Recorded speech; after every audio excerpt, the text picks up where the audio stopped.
Hi hello എല്ലാവർക്കും അന്നപൂർണേശ്വരി ചാനലിലേക്ക് സ്വാഗതം. ഞാൻ ഇന്ന് ഉണ്ടാക്കാൻ പോകുന്നത് വെണ്ടയ്ക്ക സിമ്പിൾ കറിയാണ്. അതിന് വേണ്ട ഇൻഗ്രീഡിയൻസ് 1/2 കിലോ വെണ്ടയ്ക്ക അതേപോലെ കഷ്ണങ്ങളായി മുറിച്ചത്, 2 ടേബിൾ സ്പൂൺ കടലമാവ് ഇതേപോലെ വെള്ളത്തിൽ മിക്സ് ചെയ്ത് വെച്ചത്, 2.5 ടീസ്പൂൺ തൈരാണ്. ഇത് പുളിയില്ലാത്ത തൈരാണ്. ഇത് 7 വെളുത്തുള്ളി ഇതേപോലെ നീളത്തിൽ സ്ലൈസ് ചെയ്തത്, ഇത് 2.25 ടീസ്പൂൺ ഇടിച്ച മുളകാണ്. അഥവാ ഈ മുളകില്ലെങ്കിൽ മുളക് പൊടി ഉപയോഗിക്കാം. ജീരകപ്പൊടി, മഞ്ഞൾപ്പൊടി, ഉപ്പ്, മല്ലിയില, കറിവേപ്പില. ഇനി നമുക്ക് പ്രിപ്പറേഷനിലേക്ക് പോകാം. പാനിൽ ഓയിൽ ചൂടായിട്ടുണ്ട്. ഒരിക്കലും ഈ കറി വെളിച്ചെണ്ണയിൽ ചെയ്യരുത്, ഓയിലിൽ തന്നെ, അതായത് സൺഫ്ലവർ ഓയിലോ നിങ്ങൾക്ക് ഇഷ്ടമുള്ള ഏതോ ഓയിലാണ് വെച്ചാൽ അതിൽ ചെയ്താൽ മതി. ഓയിൽ ചൂടാക്കി നമുക്ക് ഇനി വെളുത്തുള്ളി ഇടാം, അതൊന്ന് മൂക്കട്ടെ. ഇനി നമുക്ക് കറുവപ്പള്ളി ഇടാം, അതൊന്ന് പൊട്ടട്ടെ, ചെറുതായി മൂക്കട്ടെ. ഇനി നമുക്ക് വെണ്ടയ്ക്ക ഇടാം, അതൊന്ന് ചെറുതായി മൂക്കട്ടെ.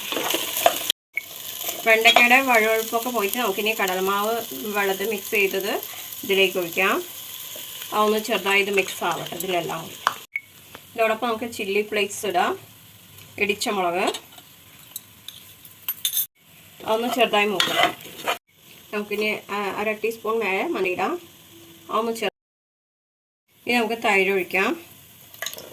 എന്നിട്ട് ആവശ്യത്തിന് ഗ്രേവിക്ക് ആവശ്യമുള്ള വെള്ളം അതിനോടൊപ്പം ഒഴിക്കാം. ഞാൻ ഇതിൽ 1 ഗ്ലാസ് വെള്ളമാണ് ഒഴിക്കുന്നത്. കറിയും നന്നായി തിളക്കട്ടെ.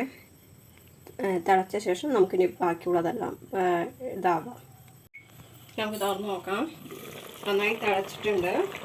ഇനി നമുക്ക് ജീരകപ്പൊടി ഇടാം.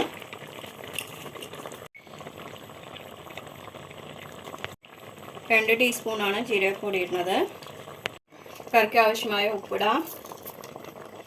നന്നായി ഒന്ന് തിളക്കട്ടെ. ഇതിൽ ഉപ്പും എല്ലാം വെണ്ടയ്ക്കയിൽ പിടിക്കട്ടെ. നമുക്ക് തുറന്ന് നോക്കാം. അങ്ങനെ നമ്മുടെ വെണ്ടയ്ക്ക സിമ്പിൾ കറി റെഡി ആയിട്ടുണ്ട്. നമുക്കിനി മല്ലിയില ഇടാം.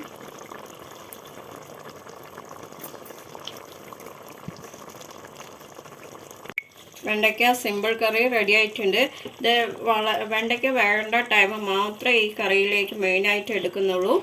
ഇത് ഇഷ്ടപ്പെട്ടവർ ലൈക്ക് ചെയ്യുക, ഷെയർ ചെയ്യുക, കമൻറ്റ് ചെയ്യുക. സബ്സ്ക്രൈബ് ചെയ്യാത്തവർ സബ്സ്ക്രൈബ് ചെയ്യുക. തൊട്ടടുത്ത് ബെൽ ബട്ടൺ ഓൾ എന്നുള്ളത്. അപ്പം ഞാനെന്ന പുതിയ വീഡിയോസ് നിങ്ങൾക്ക് നോട്ടിഫിക്കേഷൻ ആയിട്ട് വരും. എല്ലാവർക്കും ഗുഡ് ബൈ.